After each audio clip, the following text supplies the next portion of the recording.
하나님은 그 사랑하는 사람을 연단시키시고 또 훈련하십니다. 금이나 은이 처음에는 이게 돌덩이죠. 금괴 혹은 또 은괴, 그래서 이게 돌덩어리입니다. 그런데 이것을 이제 점점 재련 과정을 거쳐 가지고 이제 잡것을 다 제거하고 나면 정결한 금이 되고, 그래서 정금, 또 순도 높은 그런 순은이 되는 것처럼 하나님은 그 사랑하는 사람의 믿음과 인격을 훈련하시고 연단하시는 분입니다.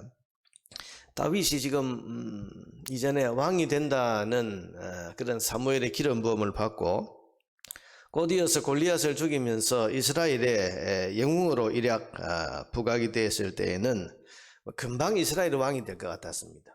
기름 부음도 받았겠다, 선지자의 인정도 받았겠다, 그리고 골리앗을 죽이고 민족이 영웅이 되었겠다, 막 이렇게 순탄대로로 나아가면 그야말로 이스라엘 왕이 되는 것은 시간 문제다, 그렇게 느꼈을는지도 모릅니다. 그러나 성경을 보면 그때부터 이제 이스라엘의 진짜 왕이 다윗이 되기까지는 무려 13년 이상의 세월이 걸립니다. 근데 그 13년의 세월은 그야말로 고난과 눈물의 세월입니다.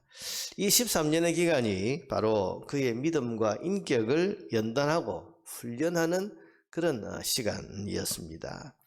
자, 오늘 본문부터는 이제 그 연단이 시작되는 본격적인 이야기가 나오고 있습니다. 이제 다윗이 피난을 갑니다. 요나단을 통해서 사울이 다윗을 죽일 의지가 확고하다는 것을 알게 된 다윗은 이제 부하 몇 명을 이끌고 도피 생활을 하게 됩니다.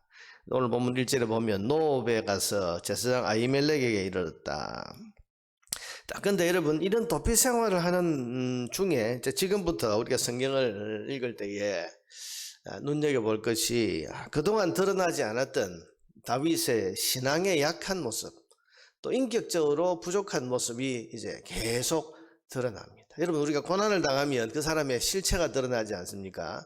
지금까지 일이 잘 풀리고 또 뭔가 이스라엘의 영웅이 되는 이런 순탄한 과정에 있을 때에는 다윗의 인격과 믿음이 잘 드러나지 않았습니다. 다 좋은 것 같았습니다. 그런데 고난과 시련을 만나면서 보니까 다윗에게 아직 다듬어지지 않은 부분이 많이 있구나, 또 온전하게 성장하지 않은 부분이 많이 있구나, 이게 드러나게 됩니다. 오늘 본문에도 보면 제사장 아히멜렉에게 갔는데 거기서는 거짓말로 자기를 보호하려고 하지요. 이전에 보니까 다윗이 제사장 아히멜렉에게 이르되 왕이 내게 이를 명령하고 이르시기를 내가 너를 보내는 것과 네게 명령한 일은 아무것도 사람에게 알리지 말라 하시기로 내가 나의 소년들을 이러이러한 곳으로 오라고 말하였나이다. 이게 무슨 말입니까? 아니, 분명히 다윗은 사울 곁에 있어야 되는데 지금 아히멜렉이 다윗 혼자 지금 뭐 소년 몇 명 데리고 온 걸 보고는 왜 당신 혼자 이렇게 왔냐, 거기에 대해서 거짓말을 하는 거죠. 왕이 나한테 비밀한 지령을 내렸기 때문에 지금 비밀 임무를 수행하기 위해서 내가 여기 왔습니다. 그렇게 지금 거짓말로 자기를 보호하고 있습니다. 여러분, 1절에 보면 아히멜렉은 다윗이 거기에 나타나자마자 이게 도망왔다는 걸 압니다. 어떻게 보면 압니까? 떨며 다윗을 영접했다고 되어 있죠.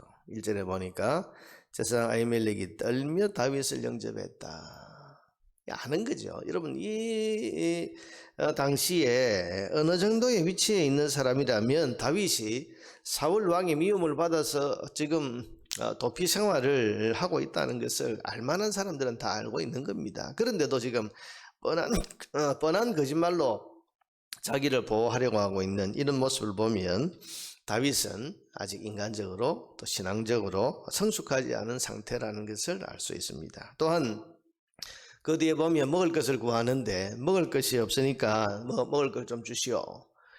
그때 제사장만 먹도록 율법에 허용이 된 그런 진설병, 하나님의 성소에 바친다, 이건 이제 제사장들만 먹을 수 있도록 율법에 규정을 해놓았습니다. 근데 그걸 또 달라 그러죠. 그래서 그걸 먹습니다. 그런 잘못을 저지릅니다. 여러분, 나중에 사실 하나님께서 다윗을 불쌍히 여기셔서 이걸 용서해 주시고 이걸 문제 삼지 않으셨지만 사실은 다윗이 먹지 말아야 할 떡을 지금 먹고 있는 잘못을 보면 급하니까 율법에 먹고 지금 먹는 거죠. 뿐만 아니라 급하게 피신하느라 자기를 지킬 무기를 가져오지 못했습니다. 지금 빈손이거든요. 그런데 여기 뭐 무기가 없어요. 여러분 제사장에게 가서 무기를 찾고 있는 이런 다윗. 그런데 마침 거기에 뭐가 있습니까? 자기가 죽인 골리앗의 칼이 거기에 보관이 되어 있어서 제사장 아히멜렉이 여기 당신이 죽인 골리앗의 칼이 있는데 그건 어떻습니까? 그랬더니 다윗이 뛸 듯이 반가워합니다. 이것보다 더 좋은 게 없다. 그렇게 지금 말하고 있죠. 9절에 보니까 그 같은 것이 또 없나니 내게 해주소서. 이렇게 좋은 게 어디 있냐. 그러면서 그 칼을 자기 무기로 삼습니다. 여러분 골리앗의 칼을 다윗이 지금 자기를 보호할 그런 무기로 지금 삼고 있다. 이게 참 아이러니한 거 아닙니까? 골리앗이 칼이 없어서 지금 죽임을 당했습니까? 아니 다윗은 골리앗을 칼로 이겼습니까? 자기가 믿는 여호와 하나님의 이름을 의지하는 그 믿음으로 나아가서 승리했습니다. 그런데 지금은 그 하나님을 의지하려 하기보다도 칼, 특별히 자기가 하나님의 이름으로 죽였던, 그래서 그 칼이 아무 소용이 없었잖아요. 하나님이 지켜주지 않고 하나님께서 함께하지 않으니까 그 칼이란 게 그 주인을 죽도록 그 주인의 생명을 보호하는데 아무 도움이 안 됐던 겁니다. 그게 골리앗의 칼입니다.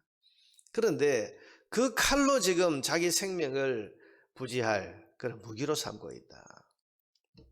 다윗은 이게 고난 속에서 자기의 그 믿음의 부실함이 지금 잘 드러나고 있는 거죠.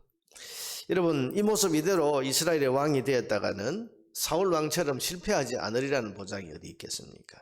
그래서 하나님께서 다윗을 훈련하시는 겁니다. 그래서 다윗을 연단하시는 거죠.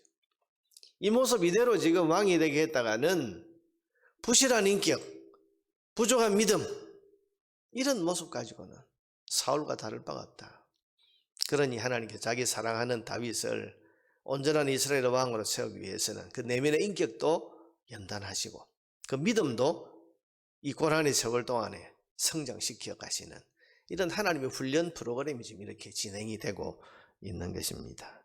또 여러분 10절 이하에 보면 골리앗의 나라인 가드로 또 도망을 갑니다.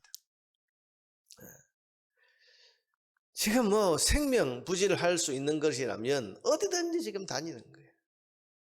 여러분 성숙한 다윗 같으면 아마 믿음이 완성된 그런 어떤 다윗 같으면 하나님 의지하는 그 믿음으로 여러분 이스라엘 땅을 떠났겠습니까? 근데 골리앗의 나라인 가드로 도피를 했습니다. 근데 거기서 죽을 고비를 넘기고 미치광이 행세를 하고 침을 질질 흘리고 그렇게 해서는 겨우 살아나는 수치와 모욕적인 일을 당하는 것. 고난 속에서 하나님을 의지하고 어려울수록 하나님께로 더 가까이 나아가는 그런 믿음이 아직 다윗에게는 부족한 것입니다. 여러분 이런 다윗을 하나님은 훈련시키시고 연단시키십니다.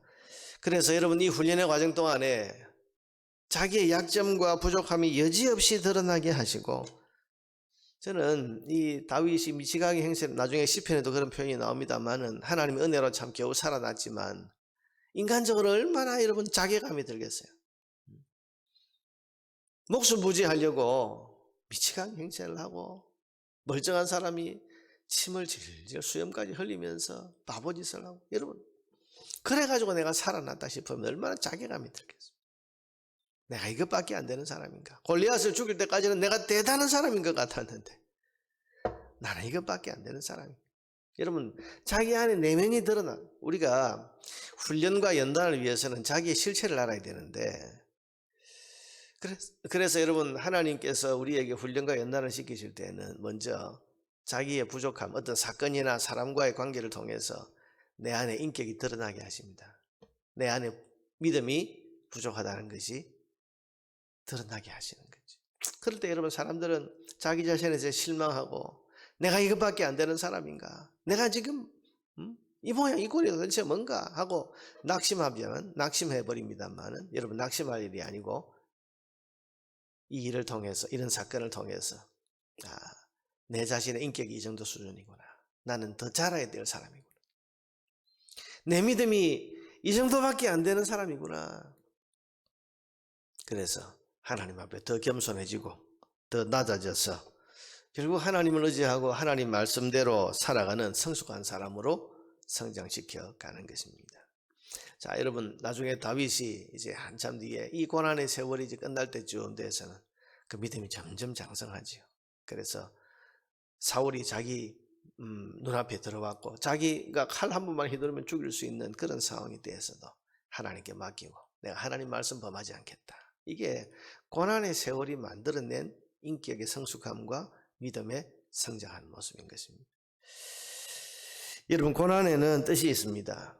고난에는 유익이 있습니다. 고난과 시련은 우리 자신의 부족함을 알게 해주고 그래서 우리의 믿음과 인격을 성장하게 하시려는 하나님의 깊은 뜻을 이루는 도구가 되는 것입니다. 그러므로 고난과 시련을 우리가 불평할 것만은 아니고 그 속에서 하나님의 깊은 뜻을 깨닫는 기회로 삼아야 됩니다.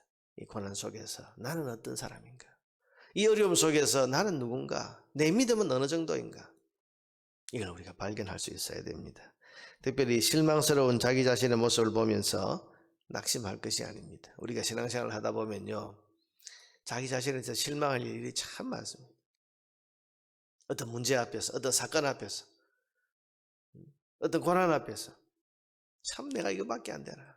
나는 너무너무 나는 이게 자격이 없는 사람이다. 이런 어떤 자괴감에 빠지거나 아주 자기 자신에 실망하는 일들이 있는데요. 여러분, 이게 우리 자신의 본 모습을 우리 스스로 깨닫게 해서 우리를 낮추시려는 하나님의 계획이 있는 거죠. 베드로가 얼마나 깨졌습니까?